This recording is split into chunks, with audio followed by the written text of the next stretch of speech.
बृहस्पति देव की व्रत कथा। विष्णु भगवान की जय, लक्ष्मी मैया की जय। प्राचीन समय की बात है, भारत में एक राजा राज्य करता था। वह बड़ा ही प्रतापी और दानी था। नित्य प्रतिदिन मंदिर में भगवत दर्शन करने जाता था। वह ब्राह्मण और गुरु की सेवा किया करता था। उसके दरबार से कोई भी याचक निराश होकर नहीं लौटता था। वह प्रत्येक गुरुवार को व्रत रखता एवं पूजन करता था।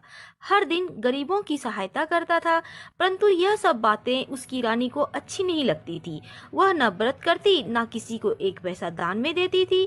वह राजा से भी ऐसा करने को मना किया करती थी। एक समय की बात है कि राजा शिकार खेलने वन को चले गए थे। घर पर रानी और दासी थी। उस समय गुरु बृहस्पति देव साधु का रूप धारण करके राजा के दरवाजे पे आए और भिक्षा मांगने लगे।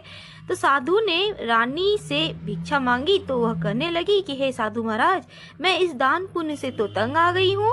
इस कार्य के लिए तो मेरे पति देव ही बहुत हैं। अब आप ऐसी कृपा करें कि सारा धन नष्ट हो जाए ताकि मैं आराम से रह सकूं। साधु रूपी बृहस्पति देव ने कहा, हे देवी, तुम तो बड़ी विचित्र हो। संतान और धन से कोई भी दुखी नहीं होता, इसको सभी चाहते हैं। पापी भी पुत्र और धन की इच्छा रखता है। अगर तुम्हारे पास धन अधिक है तो भूखे मनुष्यों को भोजन कराओ, प्याऊ लगवाओ, ब्राह्मणों को दान दो, धर्मशालाएं बनवाओ, कुआं, तालाब, बावड़ी, बाग बगीचे आदि का निर्माण कराओ और निर्धनों की कुंवारी कन्याओं का विवाह करवाओ। साथ ही यज्ञ आदि करो। इस प्रकार के कर्मों से आपका कुल का और आपका नाम परलोक में सार्थक होगा एवं स्वर्ग की प्राप्ति होगी। परंतु रानी साधु की इन बातों से खुश न हुई। उसने कहा, हे साधु महाराज, मुझे ऐसे धन की आवश्यकता नहीं जिसको मैं अन्य लोगों को दान दूं और जिसको रखने और संभालने में ही सारा समय मेरा नष्ट हो जाए। साधु ने कहा, हे देवी, यदि तुम्हारी ऐसी इच्छा है तो मैं जैसा बतलाता हूँ तुम वैसा ही करना।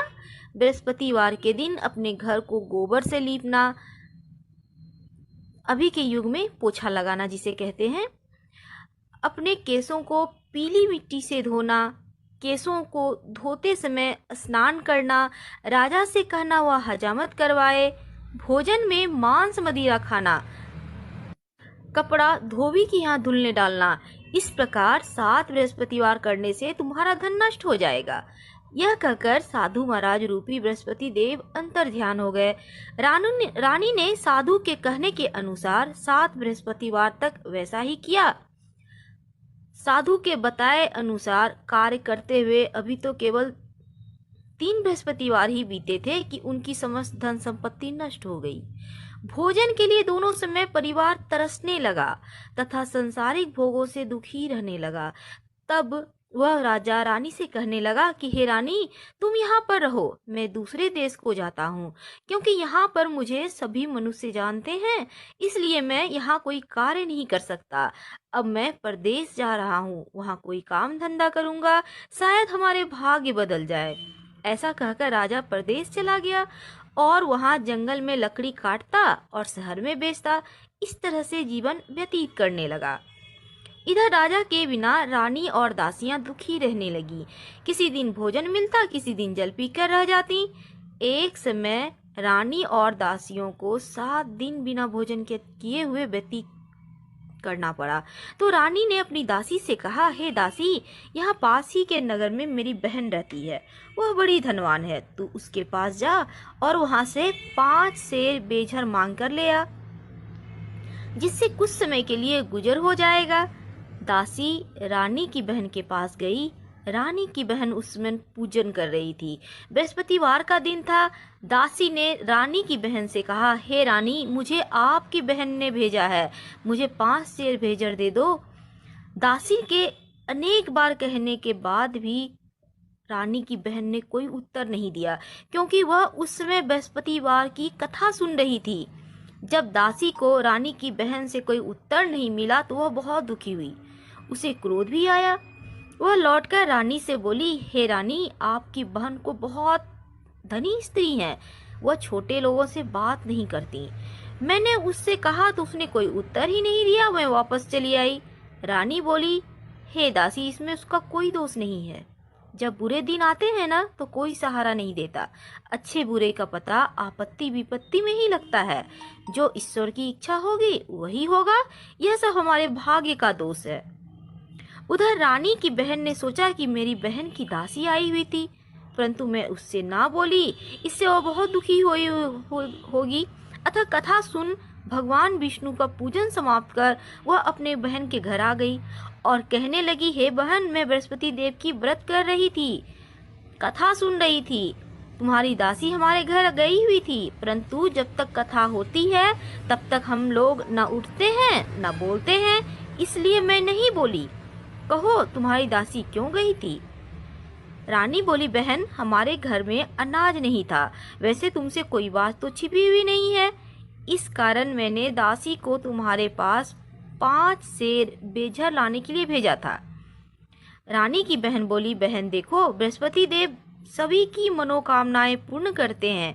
देखो शायद तुम्हारे घर में अनाज रखा हो। यह सुनकर दासी घर के अंदर गई तो वहां उसे एक घड़ा बेझर मिल गया। दासी को बड़ी हैरानी हुई, क्योंकि उसने एक एक बर्तन देख लिया था। उसने बाहर आकर रानी को बताया तो दासी अपनी रानी से कहने लगी, हे रानी, देखो, वैसे हमको अब जब अन्न नहीं मिलता तो हम रोज ही व्रत करते हैं। अगर इनसे व्रत की विधि और कथा पूछ ली जाए तो हम भी उसे किया करेंगे। दासी के कहने पर रानी ने अपनी बहन से बृहस्पतिवार व्रत के बारे में पूछा। उसकी बहन ने बताया, हे रानी बहन, बृहस्पतिवार को सूर्योदय से पहले उठ जाएं, स्नान करके बृहस्पतिवार का व्रत करना चाहिए, लेकिन उस दिन सिर नहीं धोना चाहिए। बृहस्पतिवार के व्रत में चने की दाल, मुनक्का से विष्णु भगवान का केले के वृक्ष की जड़ में पूजन करें और दीपक जलावें। उस दिन एक ही समय में भोजन करें। भोजन पीले कलर का होना चाहिए। खाद्य पदार्थ और कथा सुने। इस प्रकार करने से गुरु भगवान प्रसन्न होते हैं, अन्न पुत्र धन देते हैं, मनोकामना पूर्ण करते हैं। व्रत और पूजन की विधि बताकर रानी की बहन अपने घर लौट आई। रानी और दासी दोनों ने निश्चय किया कि बृहस्पति देव भगवान की पूजन जरूर करेंगे। 7 दिन बाद जब बृहस्पतिवार का दिन आया तो उन्होंने व्रत रखा। घुड़साल में जाकर चना और गुड़ मिलाई, उनकी दाल से केले की जड़ और विष्णु भगवान का पूजन किया। अब पीला भोजन कहाँ से आवे? दोनों बड़ी दुखी हुई, परंतु उन्होंने व्रत किया था, इस कारण बृहस्पति देव प्रसन्न थे। एक साधारण व्यक्ति के रूप में वे 2 थालों में सुंदर पीला भोजन लेकर आए और दासी को देकर बोले, हे दासी, यह भोजन तुम्हारे और रानी के लिए है, तुम दोनों करना। दासी भोजन पाकर बहुत प्रसन्न हुई और रानी से बोली, रानी जी, भोजन कर लो। रानी को इस भोजन के बारे में कुछ भी पता नहीं था, इसलिए वह दासी से बोली, जा तू ही भोजन कर, क्योंकि तू व्यर्थ में हमारी हंसी उड़ाती है। दासी बोली, एक व्यक्ति भोजन दे गया है। रानी कहने लगी, वह भोजन तेरे लिए दे गया है, तू ही भोजन कर। दासी ने कहा, वह व्यक्ति हम दोनों के लिए 2 थालों में भोजन दे गया, इसलिए हम और आप दोनों साथ साथ भोजन करेंगी। दोनों ने भगवान गुरु को नमस्कार कर भोजन आरंभ किया। इसके बाद वे दोनों प्रत्येक बृहस्पतिवार को गुरु भगवान का व्रत और पूजन करने लगी। बृहस्पति भगवान की कृपा से उनके पास धन हो गया, परंतु रानी फिर पहले की तरह आलस्य करने लगी। तब दासी बोली, देखो रानी, तुम पहले भी इस प्रकार आलस्य करती थी, तुम्हें धन रखने में कष्ट होता था, इस कारण सभी धन नष्ट हो गया। अब गुरु भगवान की कृपा से धन मिला है तो तुम्हें आलस्य हो रहा है। बड़ी मुसीबत के बाद हमने यह धन पाया है, इसलिए दान पुण्य करना चाहिए। तुम भूखे मनुष्य को भोजन कराओ, प्याऊ लगवाओ, ब्राह्मणों को दान दो, कुआं, तालाब, बावड़ी आदि का निर्माण करवाओ, मंदिर पाठशाला बनाकर दान दो, कुंवारी कन्याओं का विवाह करवाओ, धन को शुभ कार्यों में खर्च करो, जिससे तुम्हारा कुल का यश बढ़े और स्वर्ग प्राप्त हो, पितरदेव प्रसन्न हो। दासी की बात मानकर रानी ने इसी प्रकार के कर्म करने आरंभ किए, जिससे उनका काफी यश फैलने लगा। एक दिन रानी और दासी आपस में विचार कर रही थी कि न जाने राजा किस दिशा में होंगे। उनकी कोई खोज खबर नहीं है। गुरु भगवान से उन्होंने प्रार्थना की और भगवान ने रात्रि में राजा को सपने कहा, हे राजा, उठ, तेरी रानी तुझको याद करती है, अब अपने देश को लौट जा।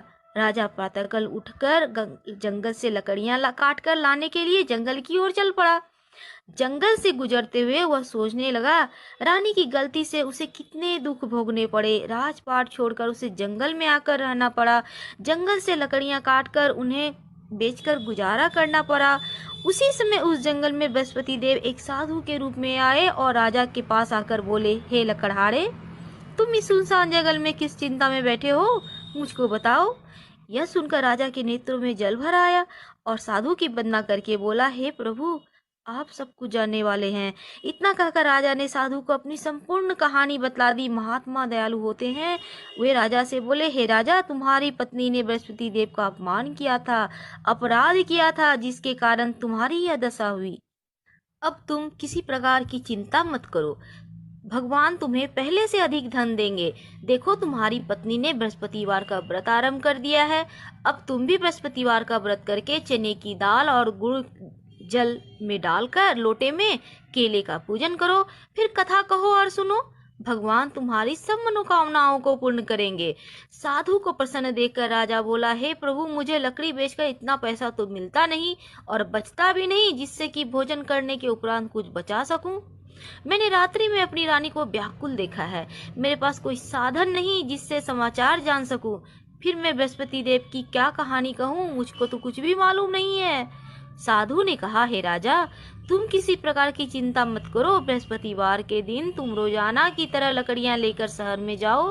तुम्हें रोज से दुगुना धन प्राप्त होगा, जिससे तुम भली भांति भोजन कर लोगे और बृहस्पति देव की पूजा का सामान भी आ जाएगा। बृहस्पति देव की कहानी इस प्रकार है। प्राचीन काल में एक बहुत निर्धन ब्राह्मण था। उसके कोई भी संतान नहीं थी। वह नित्य पूजा पाठ करता, परंतु उसकी स्त्री बहुत मलिनता के साथ रहती थी। वह न स्नान करती, न किसी देवता की पूजन करती। प्रातः काल उठते ही सर्वप्रथम भोजन करती, बाद में कोई अन्य कार्य करती थी। ब्राह्मण देवता बहुत दुखी रहते थे। पत्नी को बहुत समझाते, परंतु कोई परिणाम ही नहीं निकलता। भगवान की कृपा से ब्राह्मण की स्त्री के कन्या उत्पन्न हुई। वह कन्या अपने पिता के घर में बड़ी होने लगी। वह बालिका प्रातः स्नान करके भगवान विष्णु की जप करती। वह बचपन से ही बृहस्पतिवार का व्रत भी करने लगी। पूजा पाठ समाप्त कर स्कूल जाती तो अपनी मुट्ठी में जौ भर के ले जाती और पाठशाला के मार्ग में डालती जाती थी। वही जौ स्वर्ण के हो जाते तो लौटते समय बीन कर घर ले आती। एक दिन वह बालिका सूप में उन सोने के जौं को फटक कर साफ कर रही थी। तभी उसकी माँ ने देख लिया और कहा, हे बेटी, सोने के जौं को फटकने के लिए तो सोने का सूप भी होना चाहिए ना। दूसरे दिन गुरुवार था। इस कन्या ने व्रत रखा और बृहस्पति देव से प्रार्थना करके कहा, हे प्रभु, यदि मैंने सच्चे मन से आपकी पूजा की हो तो सोने का सूप दे दो।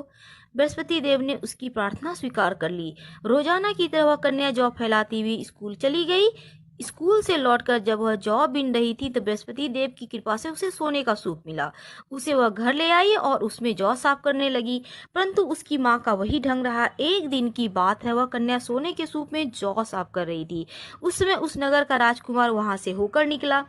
इस कन्या के रूप और सोने के सूप में जौ साफ करते हुए देख वह उस कन्या पे मोहित हो गया। राजमहल आकर वह भोजन और जल त्याग कर उदास होकर लेट गया। राजा को जब इस राजकुमार के द्वारा अन्न जल त्यागने का समाचार प्राप्त हुआ तो मंत्रियों के साथ अपने पुत्र के पास गए और बोले, हे बेटा, तुम्हें किस बात का कष्ट है? किसी ने कोई अपमान किया है या कोई कारण है तो मुझको बताओ, मैं वही करूंगा जिससे तुम्हें प्रसन्नता हो। राजकुमार ने अपने पिता की बातें सुनी और वह बोला, मुझे आपकी कृपा से किसी बात का दुख नहीं है। किसी ने मेरा अपमान नहीं किया है, परंतु मैं उस लड़की के साथ विवाह करना चाहता हूँ जो सोने के सूप में जौ साफ कर रही थी। यह सुनकर राजा आश्चर्य में पड़ गया और बोला, हे बेटा, इस तरह की कन्या का पता तुम ही लगाओ, मैं उसके साथ तुम्हारा विवाह अवश्य ही करवा दूंगा। राजकुमार ने राजा को उस लड़की के घर का पता बताया। मंत्री उस लड़की के घर गए और राजा को आदेश दिया। राजा का आदेश ब्राह्मण को सुनाया। कुछ ही दिन बाद ब्राह्मण की कन्या का विवाह राजकुमार के साथ संपन्न हो गया। कन्या के घर से जाते ही उस ब्राह्मण देवता के घर में पहले की भांति गरीबी का निवास हो गया। अब भोजन के लिए भी दोनों समय का अन्न बहुत मुश्किल से मिलता था। एक दिन दुखी होकर ब्राह्मण देवता अपनी पुत्री से मिलने आए। बेटी ने बहुत सी पिता की अवस्था को देखकर धन वगैरह देके पिता को विदा कर दिया। इस तरह ब्राह्मण का कुछ समय तो सुखपूर्वक व्यतीत हो गया, लेकिन कुछ दिनों के बाद फिर वही हाल। ब्राह्मण फिर अपनी कन्या के यहाँ गया और सभी हाल कहा तो पुत्री बोली, हे पिताजी, आप माता जी को यहाँ लिवा लाओ, मैं उन्हें यह विधि बता दूंगी जिससे गरीबी दूर हो जाएगी। ब्राह्मण देवता अपनी स्त्री को लेकर पहुंचे तो पुत्री ने के पास राजमहल। तो पुत्री ने माँ को समझाने लगा, हे माँ, तुम प्रातःकाल उठकर प्रथम स्नादि करके विष्णु भगवान का पूजन करो तो सर्व देवता दूर हो जाएगी। परंतु उसकी माँ ने उसकी एक भी बात नहीं मानी। प्रातःकाल उठकर अपनी पुत्री को बच्चों का जूठन ही खा लिया। एक दिन उसकी पुत्री को बहुत गुस्सा आया। उसने एक रात कोठी से सभी सामान निकाल दिया और अपनी माँ को उसमें बंद कर दिया। प्रातःकाल उसमें से माँ को निकाला, स्नान करा के पूजा पाठ करवाया तो उसकी माँ की बुद्धि ठीक हो गई। उसके बाद वह नियम से पूजा पाठ करती, प्रत्येक बृहस्पतिवार का व्रत रखने लगी। इस व्रत के प्रभाव से उसकी माँ भी बहुत धनवान हो गई। बृहस्पति देवता के प्रभाव से स्वर्ग को गई। वह ब्राह्मण भी इस सुख पूर्वक इस लोक का सुख भोग कर स्वर्ग को प्राप्त हुए। इस तरह कहानी कहकर साधु देवता वहां से लोप हो गए। धीरे धीरे समय व्यतीत होने लगा। फिर वही बृहस्पतिवार का दिन आया। राजा जंगल में लकड़ी काट कर किसी शहर में बेचने गया। उसे उस दिन और दिनों की अपेक्षा ज्यादा धन मिला। राजा ने चना गुड़ आदि लाकर बृहस्पतिवार का व्रत किया और उस दिन से उसके सभी क्लेश दूर हो गए। परंतु जब अगला गुरुवार का दिन आया तो बृहस्पतिवार का व्रत करना भूल गया। इस कारण बृहस्पति देव नाराज हो गए। उस दिन उस नगर के राजा ने विशाल यज्ञ का आयोजन कराया और अपनी समस्त राज्य में घोषणा करवा दी कि कोई भी मनुष्य अपने घर में भोजन ना बनावे, ना आग जलावे। समस्त लोग मेरे यहाँ भोजन करने आवे। इस आज्ञा को जो न मानेगा उसे फांसी की सजा दी जाएगी। राजा की आज्ञा अनुसार राज्य के सभी लोग राजा के घर में भोजन करने के लिए सम्मिलित हुए। लेकिन लकड़हारा कुछ देर से पहुंचा, इसलिए राजा उसको अपने साथ महल ले गए और राजा लकड़हारे को भोजन करा ही रहे थे कि रानी की दृष्टि उस खूंटी पर पड़ी जिस पर उसका हार लटका हुआ था। उसे दिखाई न दिया। रानी ने निश्चय किया कि मेरा हार इसी लकड़हारे ने चुरा लिया है। उसी समय सैनिक बुलवाकर उसको जेल में डलवा दिया। तब लकड़हारे जेल में गया तो बड़ा दुखी होकर विचार करने लगा कि न जाने कौन से पूर्व जन्म के कर्म से मुझे यह दुख प्राप्त हुआ है, और उसी साधु को याद करके रोने लगा जो जंगल में मिला था। तत्काल बृहस्पति देव साधु के रूप में प्रकट हुए और उसकी दशा को देखकर कहने लगे, हे रे मूर्ख, तूने बृहस्पतिवार की कथा नहीं कही, इसी कारण तुझे यह दुख प्राप्त हुआ है। अब तू चिंता मत कर। बृहस्पतिवार के दिन जेल खाने के दरवाजे पे 4 पैसे पड़े मिलेंगे। तू उनसे बृहस्पति देव की पूजा करना तो तेरे सभी कष्ट दूर हो जाएंगे। अगले बृहस्पतिवार उसे जेल के द्वार पर 4 पैसे मिले। राजा ने पूजा का सामान मंगाकर कथा कही और प्रसाद बांटा।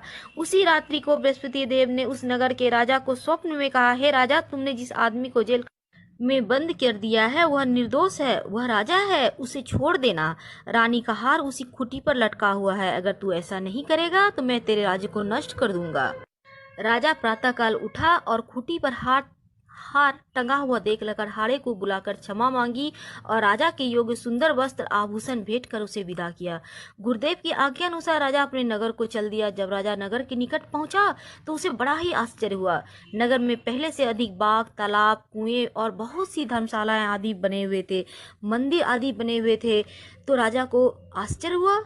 राजा ने पूछा, यह किसका बाग और धर्मशाला है? तब नगर के सब लोग कहने लगे, यह सब रानी और दासी के द्वारा बनवाए गए हैं। राजा को आश्चर्य हुआ और गुस्सा भी आया। जब रानी ने खबर सुनी कि राजा आ रहे हैं तो उसने अपनी दासी से कहा, हे दासी, देख राजा हमको कितनी बुरी हालत में छोड़ गए थे, वह हमारी हालत को देखकर लौट न जाएं, इसलिए तू दरवाजे पर खड़ी हो जा। रानी की आज्ञा अनुसार दासी दरवाजे पर खड़ी हो गई। जब राजा आए तो उन्हें अपने साथ महल में लिवा लाई। तब राजा ने क्रोध में करके अपनी तलवार निकाली और पूछने लगा, बताओ यह धन तुम्हें कैसे प्राप्त हुआ? तब रानी ने बताया, हमें यह सब धन बृहस्पति देव की व्रत के प्रभाव से प्राप्त हुआ है। राजा ने तब निश्चय किया कि 7 रोज बाद तो सभी बृहस्पति देव की पूजन करते हैं, परंतु मैं रोजाना ही दिन में 3 बार कथा करूंगा और रोज ही व्रत किया करूंगा। अब हर समय राजा के दुपट्टे में चने की दाल बंधी रहती, वह दिन में 3 बार कथा कहता। एक रोज राजा ने विचार किया कि चलो अपनी बहन के यहाँ हो आवे। इस तरह निश्चय कर राजा घोड़े पर सवार होकर अपनी बहन के यहाँ चल दिया। मार्ग में उसने देखा कुछ आदमी मुर्दे को लिए जा रहे हैं। उन्हें रोककर राजा कहने लगा, अरे भाइयों, मेरी बृहस्पतिवार की कथा सुन ले। वे बोलो, लो हमारा आदमी मर गया है, इसको अपनी कथा की पड़ी है। परंतु कुछ आदमी बोले, अच्छा कहो, हम तुम्हारी कथा भी सुनेंगे। राजा ने दाल निकाली और कथा करनी शुरू कर दी। जब कथा आधी हुई तो मुर्दा हिलने लगा और कथा समाप्त हुई तो राम राम कहते हुए मुर्दा खड़ा हो गया। राजा आगे बढ़ा, उसने चलते चलते शाम हो गई। आगे मार्ग में एक किसान खेत में हल चलाता मिला। राजा उससे बोला, अरे भैया, तुम मेरी बृहस्पति देव की कथा सुन ले। किसान बोला, जब तक मैं तेरी कथा सुनूंगा 4 अढ़ैया खेत जोत लूंगा, जा कथा अपनी किसी और को सुनाना। राजा आगे चलने लगा। राजा के हटते ही बैल पछाड़ करके गिर गए। किसान के पेट में बहुत जोर दर्द होने लगा। उसी समय किसान की माँ रोटी लेकर आई। उसने जब यह देखा तो अपने पुत्र से सब हाल पूछा। बेटे ने सभी हाल कह दिया। तो बुढ़िया दौड़ी दौड़ी घुड़सवार के पास गई और उससे बोली, मैं तेरी कथा सुनूंगी, तू अपनी कथा मेरे खेत पे चल के कहना। राजा ने लौटकर बुढ़िया के खेत पे जाकर कथा कही, जिसके सुनते ही बैल खड़े हो गए। किसान का पेट का दर्द भी बंद हो गया। राजा अपनी बहन के घर पहुंचा तो बहन ने भाई की खूब मेहमानी की। दूसरे रोज प्रातःकाल राजा जगा तो वह देखा कि सब लोग भोजन कर रहे हैं। राजा ने अपनी बहन से पूछा, ऐसा कोई मनुष्य नहीं है जिसने भोजन न किया हो? वह मेरी बृहस्पति देव की कथा तो सुन ले। यह सुनकर बहन बोली, भैया, यह देश ही ऐसा है, लोग यहाँ पहले भोजन करते हैं, बाद में अन्य कार्य करते हैं। अगर कोई पड़ोस में है तो मैं देख कर आती हूँ। ऐसा कहकर बहन चली गई, परंतु उसे ऐसा कोई भी व्यक्ति नहीं मिला जिसने भोजन न किया हो। अतः वह एक कुम्हार के घर गई जिसका लड़का बीमार था। उसे मालूम हुआ कि उसके यहाँ से 3 रोज से किसी ने भोजन नहीं किया है। रानी ने अपने भाई की कथा सुनने के लिए कुम्हार से कहा तो वह तैयार हो गया। राजा ने जाकर बृहस्पतिवार की कथा कही, जिसका सुनकर उसका लड़का ठीक हो गया। अब तो राजा की प्रशंसा होने लगी। एक दिन राजा ने अपनी बहन से कहा, हे बहन, मैं अपने घर जाऊंगा, तुम भी तैयार हो जाओ। राजा की बहन ने अपनी सास से कहा तो अपने भाई के साथ जाने की आज्ञा मांगी। सास बोली, चली जा, परंतु अपने लड़कों को मत ले जाना, क्योंकि तेरे भाई को कोई संतान नहीं होती है। बहन ने अपने भाई से कहा, हे भैया, मैं तो चलूंगी, कोई बालक नहीं जाएगा। राजा ने कहा, जब बालक ही नहीं जाएगा तो तुम जाकर क्या करोगी? दुखी मन से राजा अपने नगर को लौट आया। राजा ने अपनी रानी से कहा, हम निसंतान हैं, कोई हमारे घर आना पसंद नहीं करता। इतना कहकर बिना कुछ खाए सैया पर लेट गए। रानी बोली, हे प्रभु, बृहस्पति देव ने हमें सब कुछ दिया है, हमें संतान भी अवश्य देंगे। उसी रात बृहस्पति देव ने राजा को स्वप्न में कहा, हे राजा, उठ, सभी सोच त्याग दे, तेरी रानी गर्भवती है। राजा को यह जानकर बहुत खुशी हुई। 9 महीने रानी के गर्भ से एक सुंदर पुत्र पैदा हुआ। जब राजा की बहन ने यह सब शुभ समाचार सुना तो वह बहुत खुश हुई और बधाई लेकर अपने भाई के यहाँ आई। तभी रानी ने कहा, घोड़ा चढ़कर तो नहीं आई, गधी चढ़ी आई। राजा की बहन बोली, भाई, मैं इस प्रकार ना कहती, तुम्हें औलाद कैसे मिलता? बृहस्पति देव ऐसे ही हैं, जिनके मन में जो भी कामनाएं रहती हैं सभी को पूर्ण करते हैं। जो सद्भावना पूर्वक बृहस्पतिवार का व्रत करता है, पढ़ता है, सुनता है अथवा दूसरों को सुनाता है, बृहस्पति देव उसकी सदैव रक्षा करते हैं। जो संसार में सद्भावना व सच्चे हृदय से बृहस्पति देव की पूजन करते हैं, उनकी सभी मनोकामनाएं उसी प्रकार से पूर्ण होती है जैसे राजा और रानी ने बृहस्पति देव की कथा और गुणगान किया। उनकी सभी इच्छाएं बृहस्पति देव ने पूर्ण की थी।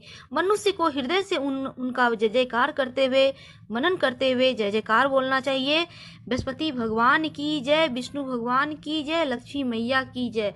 दोस्तों, ये कथा आदि मत सुनिएगा, बहुत पाप लगता है। आप जब भी कथा सुने, पूरा कथा सुनने के बाद हाथ में जो आपने पुष्प या चना गुड़ रखा था वहीं पे अर्पित करें और प्रणाम करें, आरती करें। धन्यवाद। हम फिर मिलेंगे।